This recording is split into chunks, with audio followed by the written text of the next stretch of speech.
किती मस्त खोका आहे. कसला आहे माहिती आहे? मधमाशीच्या पोळ्याचा. ही जी मधमाशी आहे बारीकशी इथे भोके, ही चिलट्यावेळी मधमाशी आहे. चिलटून थोडीशी मोठी. हिला म्हणतात डंखविरीत माशी, त्रायबना माशी. आणि हिची परागीभवनाची क्षमता अफाट आहे. त्याची आकाराला छोटी आहे.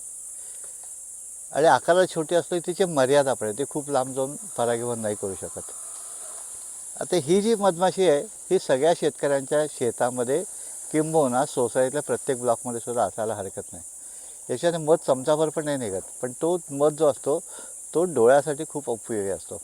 तर ही मधमाशी परागीभवनामध्ये सगळ्यात काम छान करते. ह्याची डिटेल आपल्या यूट्यूब व्हिडिओमध्ये आपण केलेली आहे.